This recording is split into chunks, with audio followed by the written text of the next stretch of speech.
Greetings in the name of Lord and Savior Jesus Christ. అందరికి కూడా యేసుక్రీస్తు నామమున శుభాభివందనములు. మనము సిస్టమేటిక్గా బైబిల్ని మనం అధ్యయనం చేయటం ప్రారంభించాం. ఆదికాండం నుంచి మనము ప్రారంభించాం. ఆదికాండాన్ని మనము 2 విభాగాలుగా మనం విభజించుకున్నాం. మొదటిది సృష్టి వృత్తాంతం గురించి మనము నేర్చుకుంటా ఉన్నాం. రెండవ భాగము పితృస్వాములు అంటే అబ్రహాము, ఇస్సాకు, యాకోబు మరియు యోసేపుల వృత్తాంతం గురించి మనము చూసుకుంటున్నాం. సో మనం ఇప్పుడు మొదటి భాగంలో ఉన్నాం. మొదటి భాగంలో మనిషి యొక్క ప్రారంభ చరిత్ర అనేటువంటి అంశం గురించి మనం నేర్చుకుంటున్నాం. ఈ యొక్క భాగంలో 7 విషయాలు ఉన్నాయి. 7 విషయాల్లో మొదటిది సృష్టి వృత్తాంతము, మనిషి పతనము మరియు జలప్రళయానికి ముందున్న ప్రపంచ పరిస్థితులు, నోవాహు జలప్రళయం గురించి మనము నేర్చుకున్నాం. ఈరోజు మనము దేశాల పట్టిక, భాషల యొక్క గందరగోళము మరి సమయం మనకు ఉన్నట్లయితే అబ్రహాము వంశావళి గురించి మనము నేర్చుకుందాం. మరి ఈ 3 విషయాలు మనము నేర్చుకున్నట్లయితే ఆదికాండంలో మొదటి భాగము అనగా మనిషి యొక్క ప్రారంభ చరిత్ర 1వ అధ్యాయం నుంచి 11వ అధ్యాయం వరకు మనము పూర్తి చేసుకుంటాం.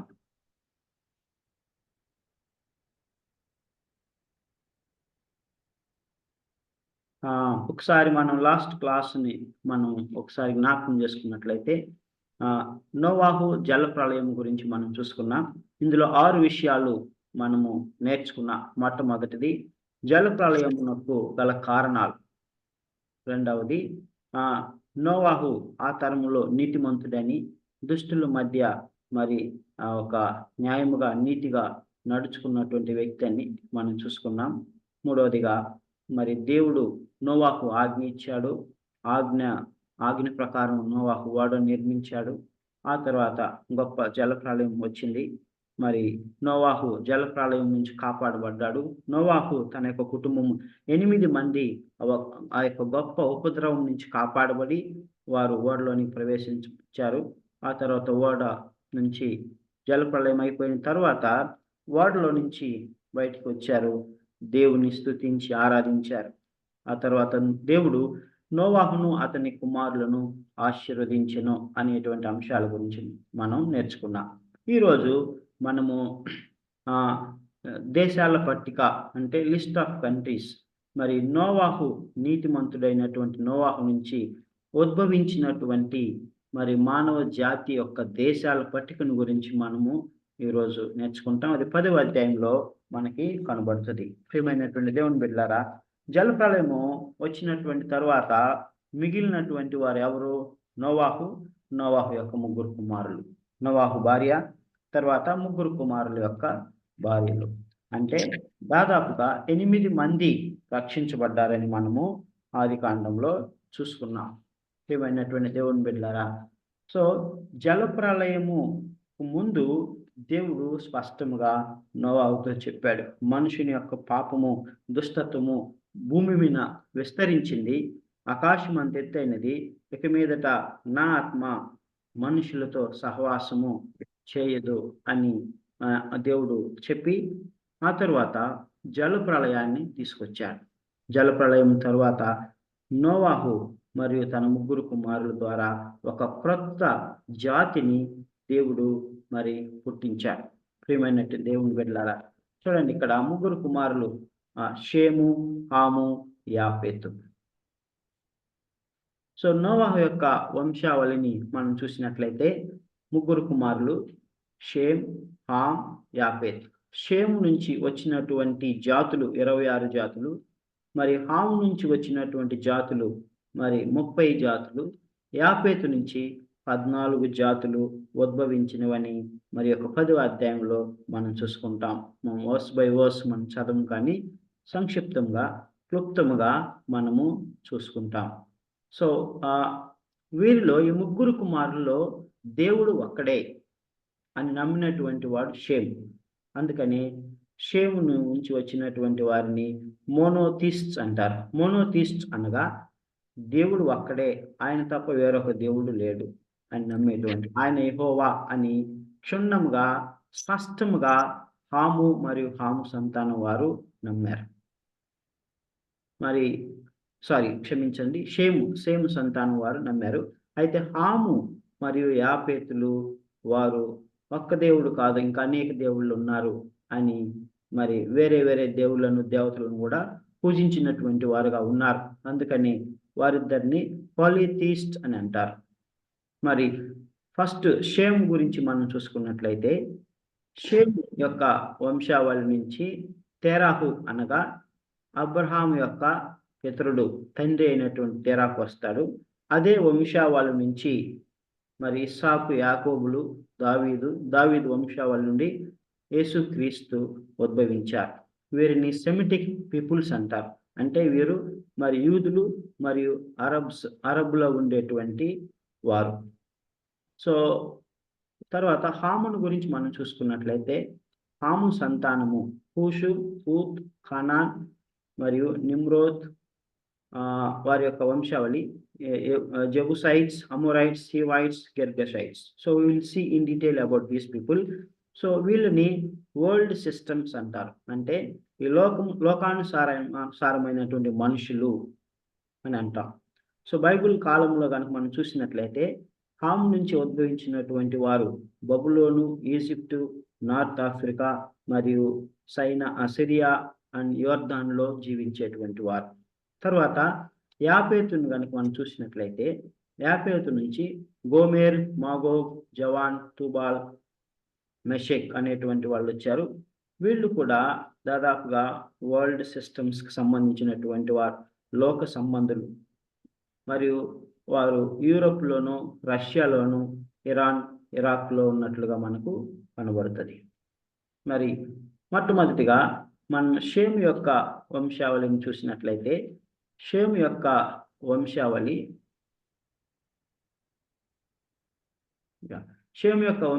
మనం చూసినట్లయితే, ఆరాము, అష్షూరు, అర్పక్షద్, లూద్, ఎలాం అనేటువంటి వారు షేము యొక్క కుమారులు.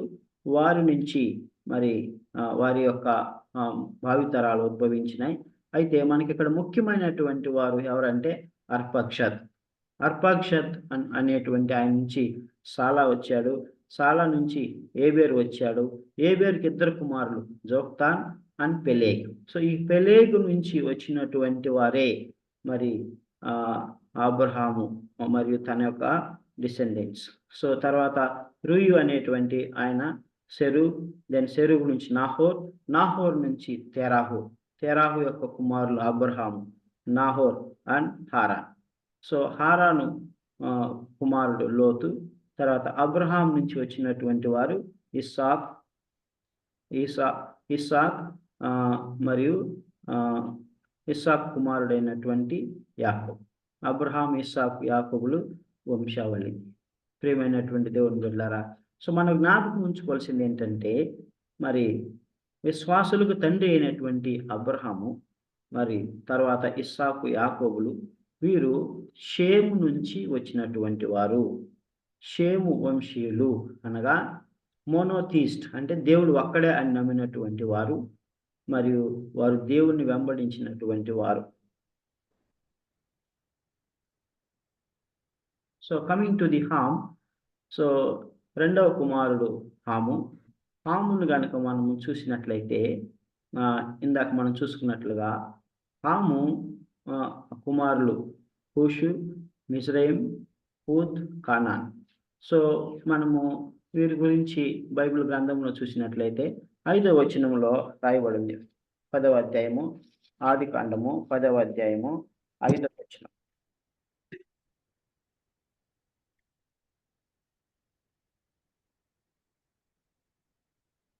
ఐదవ అధ్యాయంలో మనం చూసినట్లయితే,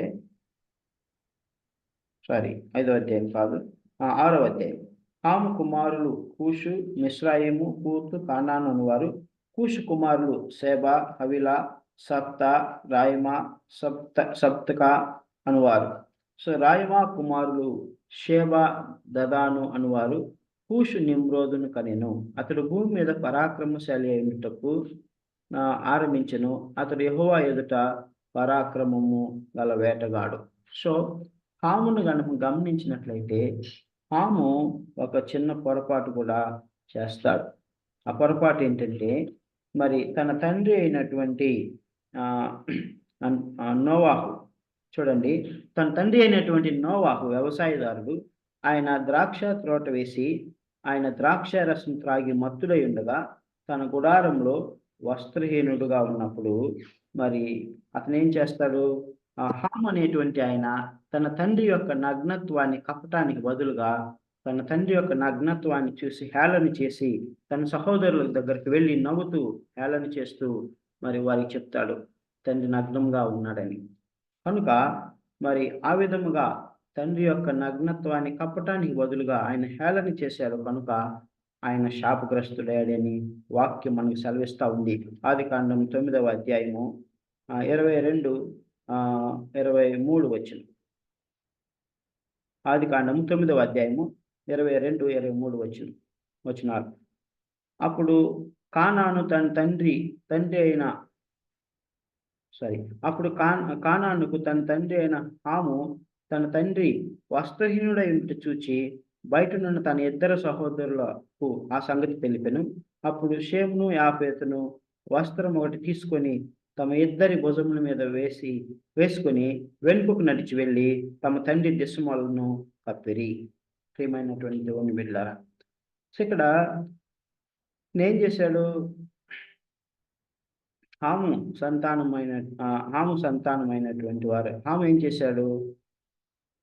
ఆ యొక్క నగ్నత్వాన్ని చూసి ఆయన కప్పకుండా ఆయన హేళన చేసి తన సహోదరులకు వెళ్ళి చెప్పాడు.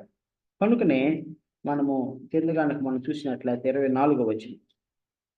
అప్పుడు నోవాహు మత్తు నుండి మేల్కొని తన చిన్న కుమారుడు చేసిన దానిని తెలుసుకొని కానాను శపించబడిన వాడైన తన సహోదరులకు దాసుడగును అనేను.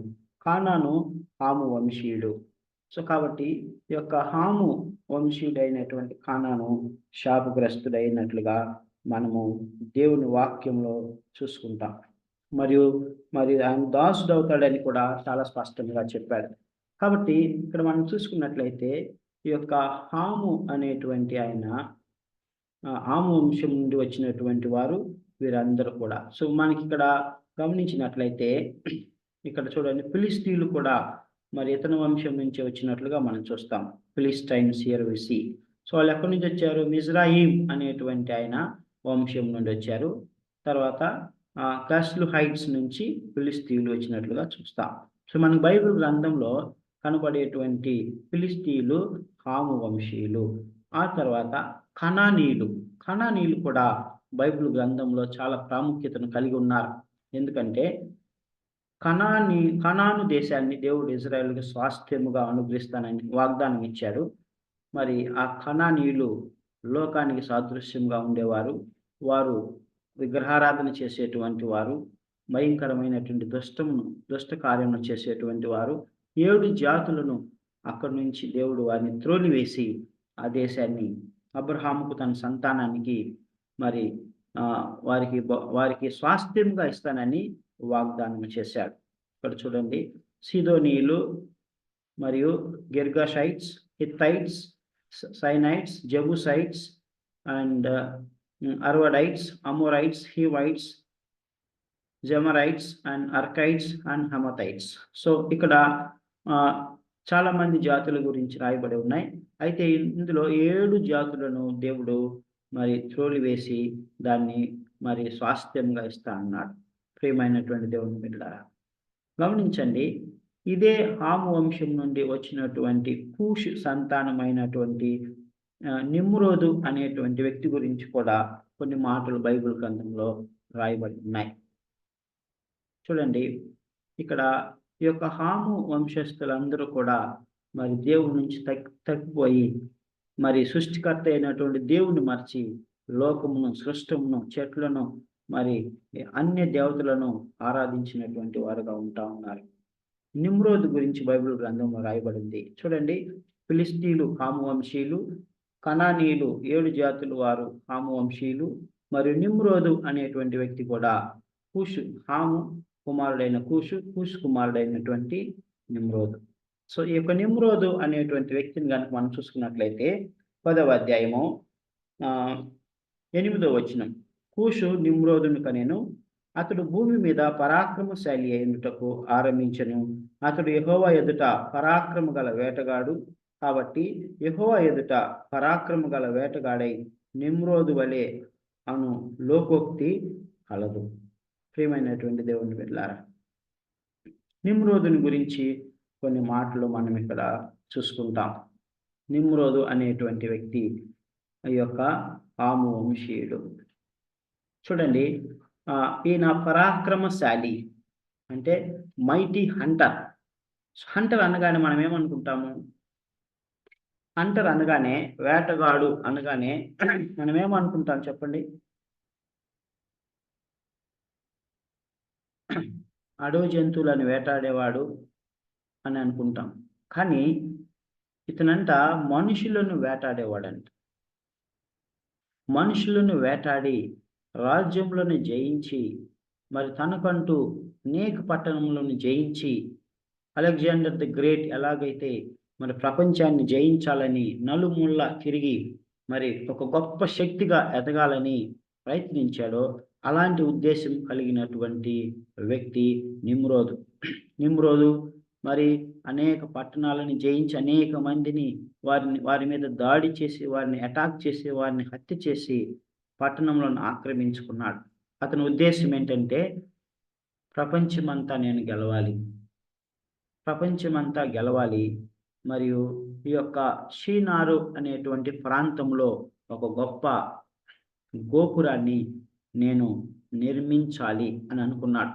ఆ యొక్క గోపురం పేరు బాబేల్ టవర్, బాబేలు గోపురం. సో బాబేలు గోపురాన్ని షీనార్ అనేటువంటి ప్రాంతంలో ఎడారిలో నిర్మించి, ఒక గొప్ప పట్టణాన్ని నిర్మించి, ఇక్కడి నుంచి నేను ప్రపంచాన్ని శాసిస్తాను అని అనుకున్నాడు. వాక్యం ఏం చెప్తుందంటే, అతను ఒక అక్రమకారుడు, అంత్యక్రీస్తుకు ముందు గుర్తు. ఎందుకనంటే అతడు క్రీస్తు దేవుని యొక్క చిత్తాన్ని వ్యతిరేకించినటువంటి వాడు. దేవుడు కాదు, నేనే దేవుడను, నేనే ప్రపంచాన్ని ఏలాలి, దేవుని స్థానం నేను ఆక్రమించాలని అహంకరించి, దేవుణ్ణి ధిక్కరించి మరి ఆయన బాబేలు గోపురాన్ని నిర్మించడానికి పూనుకున్నాడు. అందరినీ ఒక తాటి మీద తీసుకొచ్చాడు. అందరిని ఒక తాటి మీద తీసుకొచ్చి దేవునికి వ్యతిరేకమైనటువంటి పనిని ఆయన చేయటం ప్రారంభించాడు. నిమ్రోదు ప్రారంభించినటువంటిది మొట్టమొదటి నాగరికత, ప్రపంచానికి మొట్టమొదటి civilization after the great flood. So ఈ విధముగా మీ యొక్క నిమ్రోదు దేవునికి వ్యతిరేకంగా పనిచేశాడని, ఈ యొక్క నిమ్రోదు గురించి మరి చాలా మాటలు మనం ఇక్కడ చూసుకుంటాం. నిమ్రోదు అనేటువంటి ఆయన మరి అతను ఒక గొప్ప వ్యక్తిగా, చక్రవర్తిగా అతను అవతరించి అనేక పట్టణములను జయించినటువంటి వాడు. క్రీస్తుకు వ్యతిరేకముగా, దేవునికి వ్యతిరేకముగా పనిచేసినటువంటి వాడు. కాబట్టి ప్రియమైనటువంటి దేవుని బిడ్డలారా, సో ఈ విధముగా మరి నిమ్రోదు ఆ విధముగా గొప్ప పట్టణాన్ని నిర్మించాలని, గోపురాన్ని నిర్మించాలని దేవుడు తనే దేవుడు అవ్వాలని అనుకున్నాడు. కనుక 11వ అధ్యాయంలో దేవుడు భాషలను తారుమారు చేసి తన యొక్క ప్రణాళికలన్నిటినీ కూడా దేవుడు పటాపంచలు చేశాడు. ప్రియమైనటువంటి దేవుని బిడ్డలారా, ఈ విషయాలు మనం 11వ అధ్యాయంలో మనం చూసుకుంటాం. భాషల తారుమారు అనేటువంటి విషయంలో మనం నేర్చుకుంటాం. సో తర్వాత యాపేతు అనేటువంటి కుమారుడు ఉన్నాడు, ముగ్గురులో ఒక కుమారుడు. సో ఈయన నుంచి గోమెరు, మాగోగు, మడాయి, జవాన్, తూబాలు, మెషేక్, తిరాస్ అనేటువంటి వాళ్ళు వచ్చారు. సో వీరి గురించి ఆ తర్వాత మనకు బైబిల్ గ్రంథంలో పెద్దగా వివరణ కనబడదు. ఈయన మరొక కుమారుడు. సో ఓవరాల్గా మనం చూసినట్లయితే 10వ అధ్యాయము 23వ వచనంలో ఏం రాయబడి ఉన్నదంటే, 10వ అధ్యాయము 23వ వచనంలో 32వ వచనంలో వారి వారి జన్ములలో వారి వారి సంతతుల ప్రకారము నోవహు కుమారుల వంశం ఇవే. జల ప్రవాహము గతించిన తర్వాత వీరిలో నుండి జనములు భూమి మీద వ్యాపించెను. ప్రియమైనటువంటి దేవుని బిడ్డలారా, సో ఈ ముగ్గురు కుమారుల నుండి వచ్చినటువంటి వారే మరి ఈ ప్రపంచమంతా విస్తరించి ఇప్పుడున్నటువంటి జనాంగము. కాబట్టి ఈ దేశంలో, ఈ ప్రపంచంలో, ఈ విశ్వంలో ఎక్కడ పుట్టినా ఎక్కడ ఉన్నా వారు ఈ ముగ్గురులో నుండి వచ్చినటువంటి వారే, వారి వారసులే, వారి సంతతి వారే అని మనము గ్రహించుకున్నాం.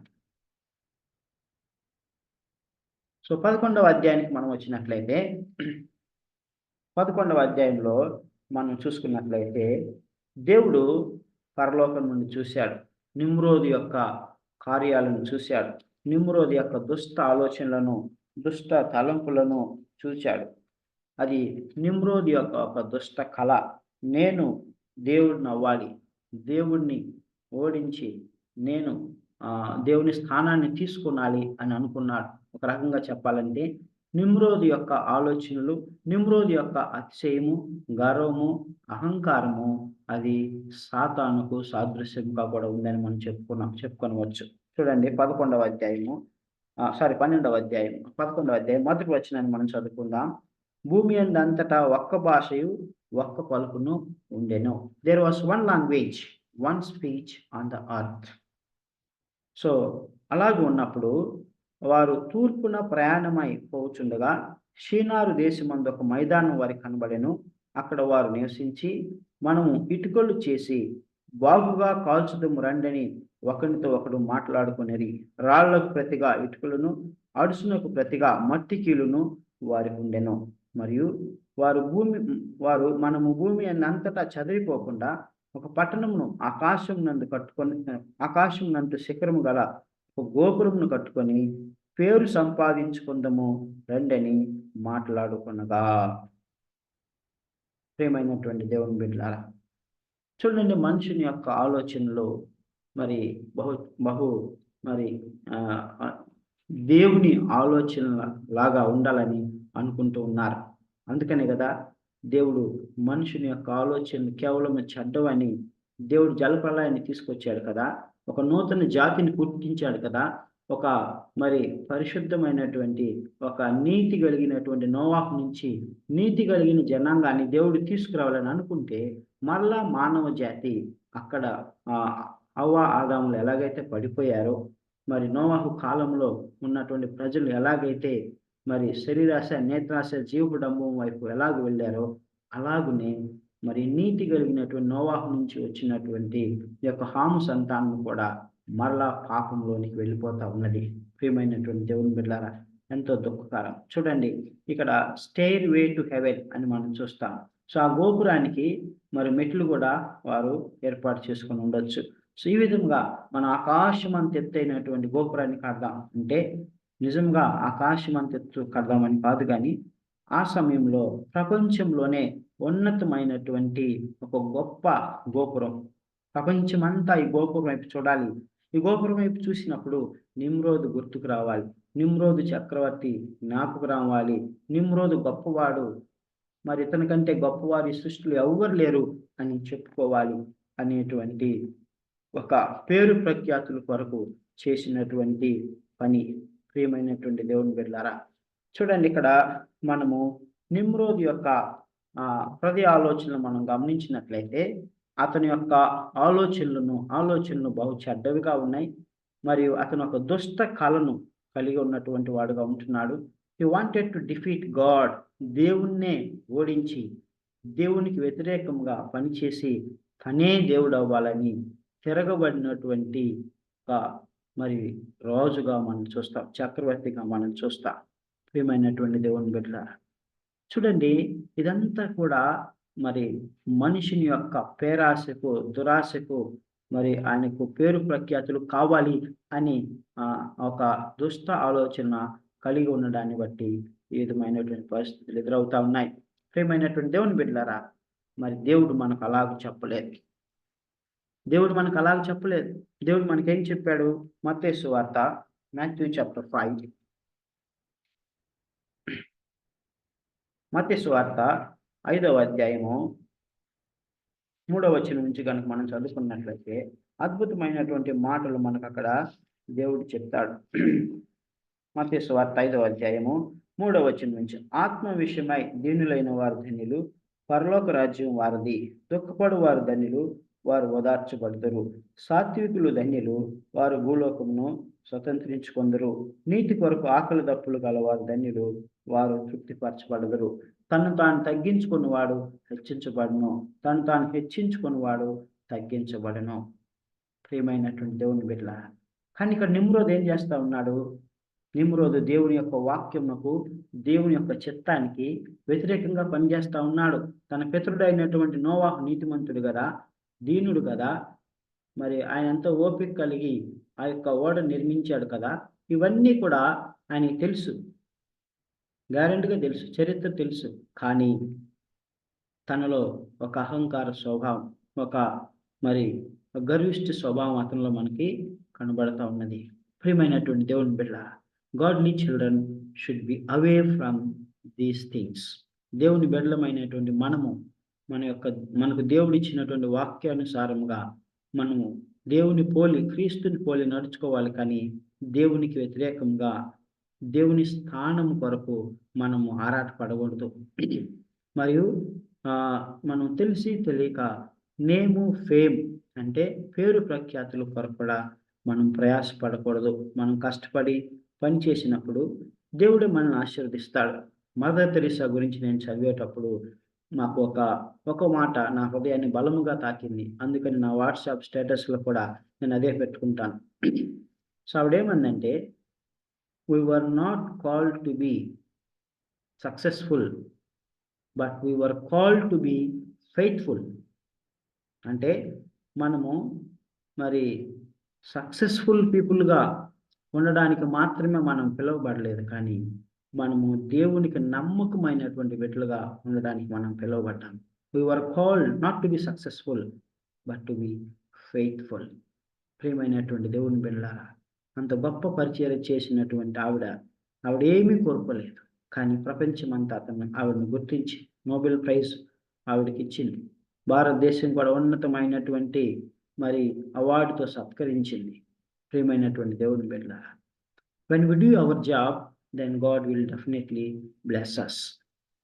People recognize, people are watching, definitely they will honor us. But we never ever look for honor and fame. This is what we learn from Babel Tower and Nimrod. So what happened? So ఇక్కడ మనం చూసినట్లయితే 11వ అధ్యాయము 5-6 వచనములో మనం చూసినట్లయితే, యెహోవా నరులు కుమారులు కట్టిన పట్టణమును గోపురమును చూడ దిగి వచ్చెను. అప్పుడు యెహోవా, ఇదిగో జనం ఒకటే, వారికి అందరికీ భాష ఒకటే, వారు ఈ పని ఆరంభించి ఉన్నారు. ఇక మీదట వారి చేయతలచి ఏ పని నేను చేయకుండా వారికి ఆటంకమేమీ ఉండదు. కనుక మనం దిగిపోయి వారిలో ఒకని మాట ఒకరికి తెలియకుండా అక్కడ వారి భాషను తారుమారు చేయడం రండని అనుకొనేను. ప్రియమైనటువంటి దేవుని బిడ్డ, ఎందుకు దేవుడు అనుకున్నాడు, ఎందుకు అక్కడి నుంచి దిగి రావాలని అనుకున్నాడంటే, నిమ్రోదు వలె ఈ ప్రపంచం అంతా అలాగనే మారిపోవచ్చు. నిమ్రోదు వలె ప్రపంచంలో ప్రజలందరూ కూడా అతిశయించి గర్వించి దేవుడి నుంచి దూరమై దేవునికి తిరుగుబాటు చేసి పాపం వైపు వెళ్ళిపోతారేమో అని దేవుడు తలచి మానవ జాతిని ఒకసారి దేవుడు అంతరింపు చేశాడు. అయితే మరొకసారి ఆ జలప్రలయాన్ని నేను తీసుకురానని దేవుడు నిబంధన చేశాడు. కనుక మానవ జాతిని కాపాడటానికై దేవుడు తన మహాకృపను బట్టి దిగి వచ్చి భాషలను తారుమారు చేశాడు. అలాగ చేసినప్పుడు అప్పుడేమైపోయింది? 7వ వచనం, కనుక మనం దిగిపోయి వారిలో ఒకరి మాట ఒకరిని తెలియకుండా అక్కడ వారి భాషను తారుమారు చేయడం రండి అనుకొనెను. అలాగూ యెహోవా అక్కడ నుండి భూమి అంతటా వారిని చెదరగొట్టిన కనుక వారు ఆ పట్టణమును కట్టుట మానిరి. దానికి బాబేలు అని పేరు పెట్టిరి. బాబేలు అనగా తారుమారు, కన్ఫ్యూషన్. ఎందుకనగా అక్కడ యెహోవా భూజనులందరి భాషను తారుమారు చేసెను. అక్కడ నుండి యెహోవా భూమి అంతటా వారిని చెదరగొట్టెను. ప్రియమైనటువంటి దేవుని వల్ల భూమి అంతటా వారు చెదరిపోయారు. This is the story of Babel and the proudness of Nimrod. God dealt very well with the proudness of the Nimrod. ప్రియమైనటువంటి దేవుని బిడ్డలారా, సో ఇంతవరకు మనము బాబెల్ టవర్ గురించి మనం చూసుకున్నాం. ఇప్పుడు అబ్రహాము వంశావళి మనకు కనబడుతుంది. సో అబ్రహాము పితరుడు తెరాహు వంశావళి ఇక్కడ మనకు కనబడుతుంది. తెరాహు షేము వంశం నుండి వచ్చిన వాడని మనం చూసుకున్నాం. మరి తెరాహుకు 3 కుమారులు, నాహోరు, అబ్రహాము, హారాన్. సో ఈ యొక్క నాహోరు అనేటువంటి ఆయనకు మిల్కా అనేటువంటి కుమార్తె ఉన్నది. మరియు అక్కడి నుంచి వచ్చినటువంటి వారు బెతుయేల్ కుమార్తె రెబెకా ఎవరు? ఇస్సాకు భార్య. ఆ తర్వాత రెబెకా యొక్క సహోదరుడు లాబానుకు 2 కుమార్తెలు, లేయా మరియు రాహేల్. సో రెబెకానేమో ఇస్సాకు చేసుకున్నాడు, మరియు లేయాను రాహేలునేమో యాకోబు చేసుకున్నాడు. ప్రియమైనటువంటి దేవుని బిడ్డలారా, ఇవన్నీ మనకు తెలిసినవే. అయితే వీటిని కొంచెం జాగ్రత్తగా మనం అర్థం చేసుకున్నాం. సో మనకి ఇక్కడ ముఖ్యమైన ఈ యొక్క 3 కుమారులు, తెరాహు యొక్క 3 కుమారులు మనకి చాలా ఇంపార్టెంట్, మనం నేర్చుకోవలసింది. ఎందుకంటే వీరు దేవుడైనటువంటి యెహోవా అబ్రహాము ద్వారా ఒక జాతిని ఉత్పన్నం చేయాలని, ఇజ్రాయెల్ను ఒక జాతిగా ఏర్పరిచి తన స్వకీయ జనంగా చేసుకొని ఆయన అనాది సంకల్పమును ఆ జాతి ద్వారా నెరవేర్చాలని అనుకున్నటువంటి ఉద్దేశంలో వీరు 3 యొక్క సంతానము పాలిభాగస్తులు. మొదటిగా మన అబ్రహాం గురించి మనం చూసుకుందాం. అబ్రహాము ఇస్సాకును కనెను, మరియు ఇస్సాకు యాకోబును కనెను, మరియు యాకోబుకు 12 మంది సంతానం. ప్రియమైనటువంటి దేవుని బిడ్డ, 12 గోత్రాలు 12 మంది సంతానంగా ఉద్భవించారు. అయితే మరి ఈ యొక్క తెరాహు 3వ కుమారుడైనటువంటి హారాను నుండి లోతు వచ్చాడు. లోతు అబ్రహాంతో కూడా కానాను దేశానికి వెళ్తాడు కదా. సో లోతు నుంచి మోయాబు, అమ్మోను అనేటువంటి 2 దేశాలు ఉద్భవించినాయి.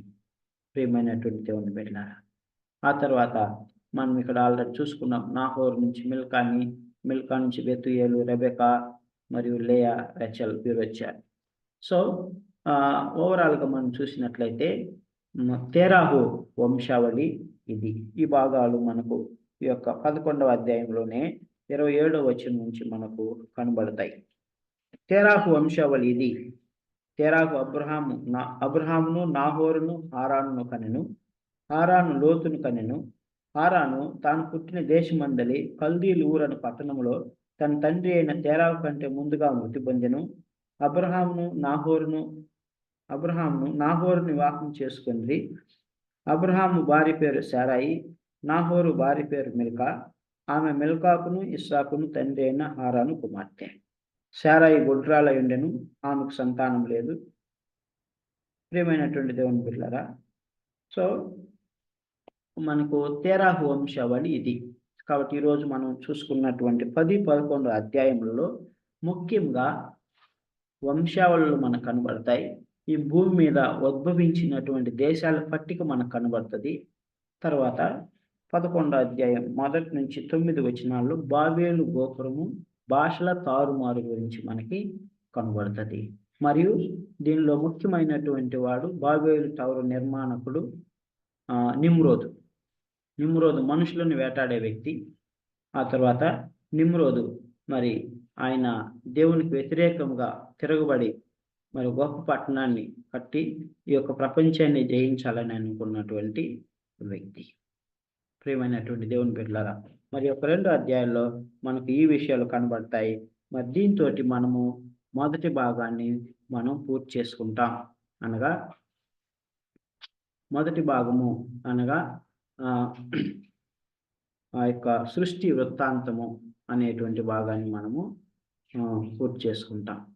ఆ తర్వాత రెండో భాగంలోనికి మనకు వెళ్తాం. కాబట్టి ఈరోజు మనము నేర్చుకున్నటువంటి ముఖ్య విషయాలను కనుక మనం గమనించుకున్నట్లయితే, ముఖ్యంగా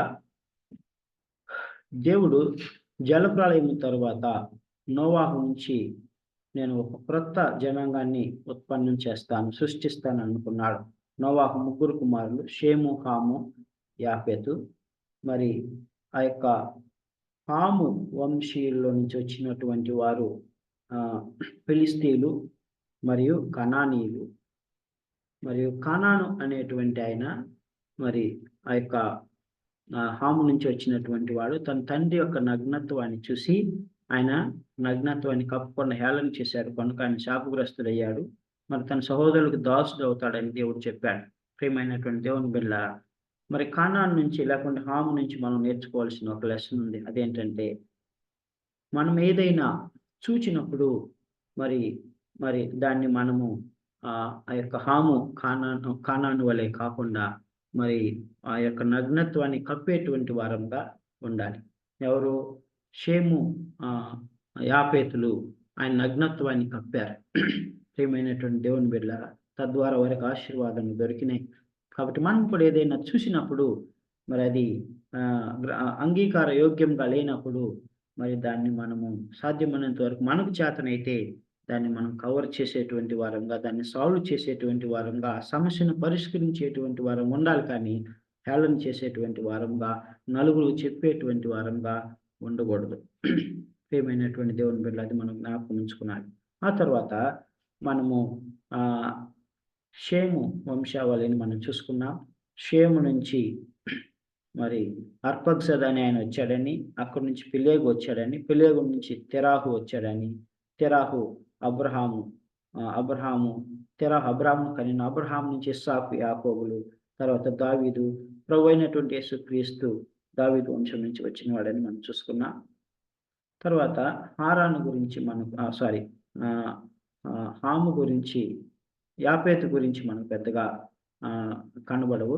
సో ఈ విధముగా మనం వంశావళి గురించి మనం చూసుకున్నాం. ఆ తర్వాత బాబేలు గోపురం గురించి చూసుకున్నాం. నిమ్రోద్ గురించి మనం చూసుకున్నాం.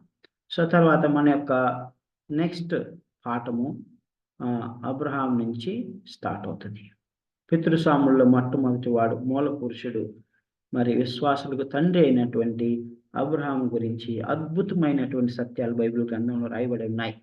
అనేకమైన ఆత్మీయ పాఠాలు అబ్రహాం జీవితం నుంచి మనం నేర్చుకోవచ్చు. చాలా ఇంట్రెస్టింగ్ ఉంటుంది. ప్రభు మనకు అబ్రహాం నుంచి అనేక పాఠాలు నేర్పించాలని, మనము ఆత్మీయంగా బలవంతులు అవ్వాలని ప్రభు జ్ఞాపకం చేస్తా ఉన్నాడు. దేవుడు ఈ మాటలను దీవించును గాక.